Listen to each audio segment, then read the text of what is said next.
Shalom, salam berkat dari kami untuk pendengar sekalian. Saat ini pendengar akan diberkati dengan program Hari Ini Harinya Tuhan bagian yang ke-8. Sebuah program rohani tentang doktrin Alkitab yang menolong kita untuk semakin tertanam dalam kebenaran firman dan bertumbuh dalam kemuliaan. Bersama hambanya, Pendeta Gilbert Lumendo, STH. Banyak orang merasa doktrin Alkitab sebagai sesuatu yang membingungkan. Tetapi tahukah saudara bahwa doktrin Alkitab intinya adalah memahami Alkitab dengan benar, dengan pemahaman yang sistematis, sehingga kita terus dapat tertanam di dalam kebenaran firman, sehingga kita terus bertumbuh di dalam kemuliaan Allah. Buka hati saudara sekalian untuk menerima berkat-berkat firman-Nya hari ini. Motivasi hati itu sangat menentukan. Banyak orang kadang-kala kelihatannya baik, tersenyum, tetapi kadang-kala motivasi hatinya jahat. Kadang-kala ada orang yang menegur dengan tegas, kelihatannya menyakitkan, tetapi sebetulnya motivasinya baik, ingin memperbaiki. Nah, saudaraku yang kekasih dalam Tuhan, motivasi tidak pernah bisa terlihat. Motivasi hanya terlihat dari tindakan, dari perbuatan. Dengan bahasa Alkitab, maka dari buahnya kita baru bisa mengenal motivasi seseorang. Itu sebabnya Allah sangat memperdulikan motivasi kita. Saudara boleh saja berdoa, saudara boleh saja baca Alkitab, saudara boleh saja pergi ke gereja. Tetapi apa motivasi di balik semuanya itu? Karena kalau motivasi kita baik, motivasi kita benar, maka Tuhan akan membela kita. Saudaraku yang kasih dalam Tuhan, coba saudara perhatikan penipuan-penipuan yang terjadi selalu dimulai dengan kata-kata yang manis. Kalau orang tidak memulai dengan kata-kata yang manis, dia tidak mungkin bisa sukses dalam menipunya. Kenapa? Karena kelihatannya dia berkata-kata manis, tapi apa motivasi di balik kemanisannya? Motivasinya adalah saya mau mencelakakan orang yang tertipu dengan kemanisan-kemanisan saya. Itu sebabnya sebagai orang percaya, biarlah kita jaga motivasi hati kita.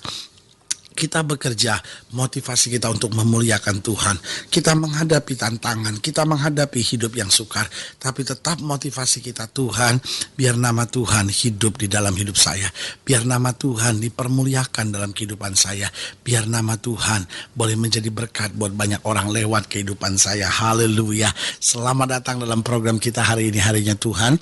Sebuah program rohani yang menyingkapkan rahasia kebenaran Allah untuk kita menjadikan firman Tuhan sebagai dasar kehidupan keseharian kita, sehingga hari demi hari kita bisa melangkah seturut dengan kehendak Tuhan. Kita jadikan firman Tuhan dasar kehidupan kita, karena kita tahu bahwa firman Tuhan akan menyucikan hati kita, firman Tuhan akan membersihkan hidup kita, dan firman Tuhan akan membuat kita teguh dan kuat di dalam kehidupan ini. Haleluya. Dalam program ini kita memang sedang bicara tentang motivasi manusia. Saudaraku yang kasih dalam Tuhan, motivasi manusia tidak pernah bisa dilihat dari wajahnya. Motivasi manusia kadang-kala tidak pernah bisa terlihat dari tindakan-tindakannya. Tetapi motivasi manusia baru kelihatan nanti belakangan. Karena motivasi manusia itu pasti nanti satu saat akan tersingkap. Kenapa? Karena dari buahnya, dari waktu. Karena itu motivasi manusia sangat harus diuji dengan waktu. Nah, sebagai orang percaya, yang pertama, biarlah kita menjadi orang yang selalu menjaga motivasi kita dalam apapun yang kita kerja. Walaupun sudah mungkin dalam pekerjaan sudah sehari-hari, jangan pernah motivasi, oh ya saya hanya untuk mau menyenangkan bos supaya saya cepat naik pangkat. Itu motivasi yang jahat. Tetapi kalau kita punya motivasi yang benar, Tuhan, saya bekerja ini supaya saya jadi berkat di perusahaan ini. Tuhan, saya bekerja ini supaya nama Tuhan dipermuliakan. Alkitab berkata, apapun yang kamu lakukan, kamu kerjakan, biarlah nama Tuhan dipermuliakan. Lakukanlah segala sesuatu di dalam nama Tuhan. Haleluya. Nah, saudaraku yang kasih dalam Tuhan, dalam Yohanes pasal 12 ayat yang pertama sampai ayat yang ke-8, demikian firman Tuhan. 6 hari sebelum Paskah, Yesus datang ke Betania, tempat tinggal Lazarus yang dibangkitkan Yesus dari antara orang mati. Jadi perhatikan, 6 hari sebelum Paskah, Yesus datang ke Betania, tempat tinggal Lazarus yang dibangkitkan Yesus dari antara orang mati. Di situ diadakan perjamuan untuk dia. Oh, ini menarik perhatian saya. Karena sebetulnya ini adalah ucapan syukur karena Lazarus dibangkitkan dari kematian. Tetapi dengar baik, perjamuan ini bukan untuk Lazarus yang dibangkitkan, tetapi perjamuan ini untuk dia, untuk Yesus, untuk Tuhan. Dan dikatakan Marta melayani. Sedang salah seorang yang turut makan dengan Yesus adalah Lazarus. Maka Maria mengambil setengah kati minyak narwastu murni yang mahal harganya, lalu meminyaki kaki Yesus dan menyekanya dengan rambutnya. Dan bau minyak semerbak di seluruh rumah itu. Tetapi Yudas Iskariot, seorang dari murid Yesus yang akan segera menyerahkan dia, berkata, "Mengapa minyak narwastu ini tidak dijual 300 dinar dan uangnya diberikan kepada orang-orang miskin?" Hal itu dikatakannya bukan karena ia memperhatikan nasib orang-orang miskin, melainkan karena ia adalah seorang pencuri. Ia sering mengambil uang yang disimpannya dalam kas yang dipegangnya. Maka kata Yesus, "Biarkanlah dia melakukan hal ini mengingat hari penguburanku. Karena orang-orang miskin selalu ada pada kamu, tetapi aku tidak selalu ada pada kamu." Saudaraku yang kasih dalam Tuhan, minimal kita bisa melihat di sini ada 4 tokoh yang perlu kita lihat motivasi hati mereka masing-masing. Nah, saudaraku yang kasih dalam Tuhan, harus kita ingat kembali bahwa perjamuan ini untuk siapa? Untuk Yesus. Perjamuan ini untuk dia. Perjamuan ini untuk Tuhan. Tuhan yang telah berkarya, Tuhan yang telah membangkitkan, Tuhan yang telah mengerjakan mujizat. Sehingga yang orang salami bukan sekedar Lazarus yang sudah bangkit, tetapi yang orang kerjakan pada saat itu adalah memuliakannya karena karyanya yang luar biasa, karena Yesus telah mengerjakan mujizat. Dan itu dia membuktikan bahwa baginya tidak ada perkara yang mustahil. Kematian saja dikalahkan. Sehingga perjamuan ini sentral penyembahannya, sentral pujiannya, sentral syukur mereka adalah buat karya Kristus yang luar biasa, buat Lazarus dan seluruh keluarganya. Nah, saudaraku yang kasih dalam Tuhan, lalu kita bisa lihat motivasi hati mereka, tindakan mereka kemudian. Yang pertama kita bisa lihat yaitu Lazarus. Tokoh yang baru mengalami mujizat. Tokoh yang baru melihat perkara yang besar. Apa yang dia buat di situ? Yang kita lihat di sini dikatakan, di situ diadakan perjamuan untuk dia. Dan Marta melayani, sedang salah seorang yang turut makan dengan Yesus adalah Lazarus. Berarti Lazarus, di sini kita lihat gambarannya, apa yang sedang dia kerjakan. Oh, dia makan. Pokoknya saya sudah bangkit. Oh ya, yang dia buat hanyalah memikirkan dirinya sendiri, menikmati kebangkitan itu tidak ada salahnya. Tetapi saudaraku yang kekasih dalam Tuhan, pokoknya dia makan, menikmati. Oh ya, yang penting saya happy. Saudaraku yang kasih dalam Tuhan, bukankah zaman ini ada banyak orang yang punya sikap seperti itu? Dia benar datang ke gereja karena dia dengar cerita bahwa di gereja banyak orang disembuhkan.